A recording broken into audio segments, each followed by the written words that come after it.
So since Dreaded Conspiracy has dropped, we haven't lost a match in the rank ladder. We're currently on a 6-win streak, one more win away from Diamond Tier 3. However, we haven't really played all that much. You can see here we've only played 5 times since the 14th. Just haven't had the time to really sit down and grind out for a long period of time, just a good set of matches. But we are still using Floowandereeze. Decklist video is in the description. Just a couple of quick updates. We are using Harpy Dancer, Feather Duster, and Lightning Storm, as well as keeping 2 Dark Ruler and cutting Trap to 1 and removing the Call by the Graves. Other than that, the deck remains relatively the same, but let's go ahead and take a look at how some of these recent matches have gone. Alright, in this first matchup here, we're gonna go second, and our opening hand looks pretty bad. We do have a lot of destruction, so good going second cards, but we have absolutely no engine. However, you know, playing all the winged beasts that we do, if we draw any winged beast, it will make our Advent of Adventure live to search for a Robina starter. However, the opponent is on Speedroid, and when this deck goes first uninterrupted, they usually put up a ton of negates, and it's very, very difficult to beat unless you have Dark Ruler No More, which, if you watch the intro, you know that we're playing 2 of. However, we're not opening that right now. We do have the Evenly Matched, which you know, would normally clear out their board. However, if they put up like Baron and things like that, it's going to easily play around the Evenly Matched. So, you know, we have Book of Moon for 1 Omni Negate potentially, and then maybe trying to evenly through that, but these boards can usually be pretty oppressive, so we'll see what happens. We're not fearing any back row, obviously, because even if they keep back row, which is unlikely, we got the Duster, which, you know, we're playing because of Labyrinth and Trap Tricks, but obviously in the matchups where you don't play against those decks, it can be kind of a brick, and that's kind of what you're seeing right now.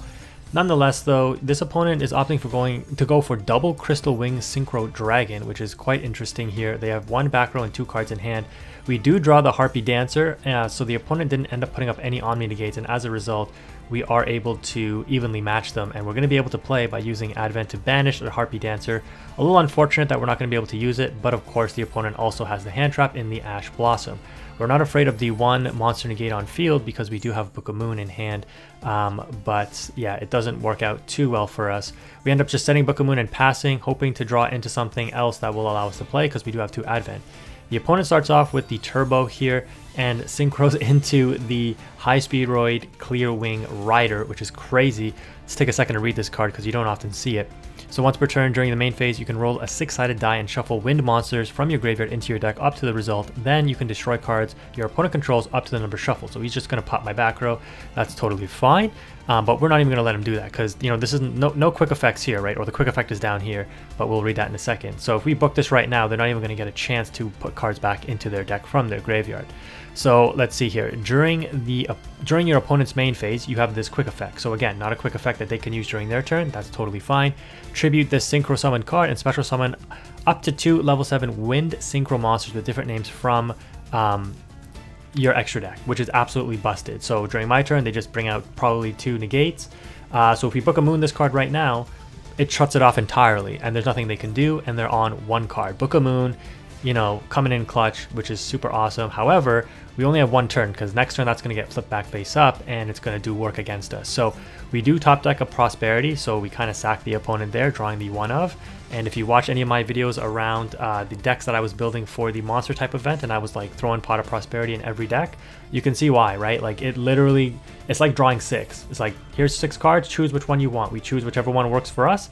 And sure enough, you know, we ended up having to take the Eaglin there, but that's totally fine because Eaglin is going to end up resolving. We're going to chain the Advent so that we get the search off Eaglin as well as the search off Advent to grab Robina. No double Ash for the opponent, and now we've got full engine rolling here, and just like that, we're able to play around the Speedroid board. This is why Omni Negates or Spell and Trap Negates in particular are so important. A lot of people aren't giving Evenly Matched the respect that it deserves, and they're paying the prices for it. So right now we're just going to clear out the opponent's board, and we went from 0 to hero pretty much in 1 turn thanks to that Prosperity. The opponent set up a pretty decent turn 1 board. It was only monster negates, so again we were able to evenly through that. But now the opponent's kind of in top deck mode. They are not going to be able to build a board through our setup here because anything they attempt to do, we're going to constantly negate and or flip their monsters face down. And that's exactly what the Snarl is going to do. It's that extra insurance to, just in case the opponent does have some sort of extension off of us flipping their monsters face down by banishing trap card, the Snarl will mop up anything else that comes up by flipping it face down as well. So during our turn, Snarl effect, we can get 2 extra normal summons in, and if you click the info card here, you can see we still got 2 normal summons. So we're gonna go ahead and Ryza here. I do make a misplay not returning the Ryza to hand. I think I right clicked by accident or something, but now my field is full and my M-Pin is still in the graveyard and I can't bring it back with the like Street Toucan obviously now. But it's fine because we have Book of Moon and we have, well, trap card is useless because our field is full. But we're going to be able to book whatever the opponent summons, and that's going to, again, flip their normal summon face down, sure enough, and we stack their deck so we know what they're on, right? And they have no extension, which means we're going to be able to OTK this turn now, or not OTK, but just win the game. Not a BM, but I was just, again, clearing off some challenges, going to Black Luster Soldier, go into Access Code, destroy a card, get some link summons and special summons off because obviously this deck doesn't special summon. So yep, just get a couple extra challenges done for the missions instead of doing the same 3 over and over again, right? Normal summon, spell card, trap card, win a duel, etc. Or like those are the only 4 basically. And anyways, we're able to take that matchup. So let's go ahead and take a look at the next one. Now, some of you might wonder why I'm including a clip like this when you see kind of how the match goes, but this is one of the big advantages of playing Floowandereeze. So the first thing the opponent does is activate Dogmatika Matrix, and this card is, or this deck, Dogmatika, is a deck that really rips apart your opponent's extra deck. And obviously as a Floowandereeze player, we don't really care about that. We don't special summon, we don't bring out stuff from the extra deck, so it really counters the Dogmatika strategy, which is a pretty fun deck to play actually, and it is somewhat viable actually on the tier list. It's not complete garbage, although the opponent does appear to have a bricked hand here as I say that. Again, you can brick on like ritual monsters, which isn't the greatest, but it's a pretty interesting deck. Once it gets its engine rolling, especially if it goes first, you know, it's going to rip apart your extra deck, it's going to know what you're playing, a good player is going to know how to counter you. But overall, when you're bricked like this, with as the opponent apparently is, and they had interruptions, either Maxi or Ash, and they were just holding it, but now we're chain blocking everything because their field was lighting up during all of this. And obviously, right, they're not going to be like 5 ritual monsters. They probably have like some sort of hand traps in hand, but yeah, it's not enough to stop us here. We have a setup now, and I really doubt the opponent's going to be able to break this at this point because again, we have our interruptions going, and yeah, we have map on field. The opponent actually relies on special summoning quite a bit, so if we bring out Snarl, it's going to shut down their whole board, let alone, you know, the trap card shutting down their board. And I think they kind of realize it's a bad matchup anyways. I already got set up, and they just end up surrendering. Alright, so in this matchup, this was yet another coin toss loss in a row. I think I was on like 4 or 5 coin tosses lost in a row. It's hard to keep track these days because I don't play like multiple matches in a day anymore. But yeah, the opponent starts off with a Foolish Burial into a Nimble Angler, and this is rather interesting. And I kind of want to experiment with this a little bit, because if you dump this with Foolish Burial, your Sprint, what does it have to dump? Like, your Sprint has like no utility now. So I would almost say like you should be playing another target for Foolish Burial if you want, because yeah, you kind of lose some utility off of this. But the opponent starts off pretty strong. They've got Nimble and Swap Frog Engine rolling here. Obviously, they're on Sprite, so they bring out Gigantic, and now without a doubt, again, this is what I go over in my Sprite video. They've gone through multiple engines, the Nimble engine, the Swap Frog engine, now their Gigantic is going to bring them into their Sprite engine, and we're in trouble here, because if the opponent sets up correctly, they're going to have like Monster Negate, Trap Negate, Omni Negate with the Melfi Merry Melfi's. Is it Merry? I think it's Merry Melfi's, right? Or Joyous Melfi's. I forget which one it is. But that card's going to negate as well. So they've got a pretty strong potential setup here. And they start off with part 1, bringing out the Sprite Red. I play this deck. It's Melfi of the Forest. How could I think it was like Joyous Melfi's? Oh my gosh. I'm so bad. I actually play this deck in real life. Anyways, yeah, they're going to go ahead and extend with Elf here.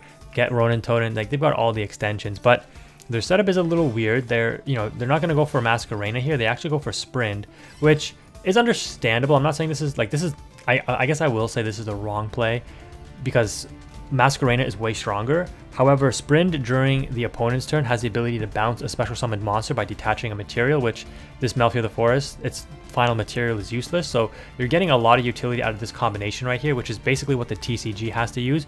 But the only reason they use that is because we don't have Elf. Right? I mean, you have Elf here, so you definitely want to do like IP Masquerena, Elf, right? It's a much stronger end board. Bring out Carrot, bring out the Melfi Caddy. You have way too many interruptions, plus you probably have hand traps like Imperm, Ash Blossom, etc.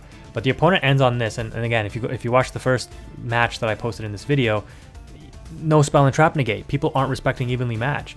With Elf, without a doubt, they're going to bring back the red, right? Because they want that monster negate. We top deck evenly matched, which is amazing. And I wasn't feeling too worried because I'm like, I have basically 4 draws, right? I'm going to draw 1 for turn. I got Pot of Duality to try to dig for that evenly, or the Dark Ruler no more. Either one will do the job. And so when I attempt to go battle phase, the opponent actually gets so spooked that they end up bringing back their red and bouncing their own red back to hand with their Sprint because they're like, oh, I'm getting even lead here, right? And then out of all the cards to keep, they end up keeping the Caddy, which is a good play, technically. I mean, they lose a lot of their engine, but the Caddy is literally the only viable interruption left, right? They keep red, there's nothing to tribute to negate, so it's pointless. They've already used Elf, and if they kept Elf and didn't use it during that point, the Elf would only be able to bring them back follow-up, so nothing for interruption, which means we would just play through the Elf and set up a strong board to negate whatever they bring back for follow-up. So this is their only card to hope that, like, well, maybe I only have 1 extension play, and if they can mitigate that with the Caddy, they could technically survive a turn and then, you know, come back next turn, right? So this was the right play by the opponent after misplaying by bringing out the Sprint, in my opinion. But again, you know, Sprint might seem like a good option because every other deck special summons. We're like literally the only deck that doesn't, us and Stun. So the odds you play against Floowandereeze or Stun is low. So I understand why they went for Sprint, but I just think IP is still overall the stronger play just because of the versatility that it gives you.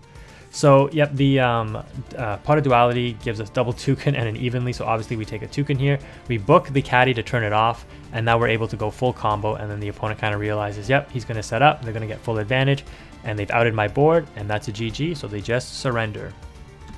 If you've made it this far in the video, I would assume that you watched the whole thing, and I would like to thank you for your dedication and support. I would like to ask for one more thing though, and that's if you could comment down below on any additional content that you would like to see from me. So obviously I tried to post a variety of decks and different things to help out people in this game, you know, for events and, you know, how to maintain your gems and resources and not waste them. But let me know if there's anything in particular you would like to see. Like I've gotten suggestions maybe of reviewing some of those live duel replays. Maybe you would prefer a different style of commentary. I am trying to post every effective match that I'm playing in the ranked ladder. So, you know, I'm skipping over ones where like people just like surrender after I summon a card, for example, like summon a Robina, they just surrender, which doesn't happen that often, but if it does, obviously I'm not going to post that. So let me know what you would like to see. I do appreciate any feedback or anything that you think I could improve on. I would like to hear it. So again, thank you again for making it this far in the video. Let's go ahead and wrap this one up, and until the next one, take it easy guys, Quantum's out.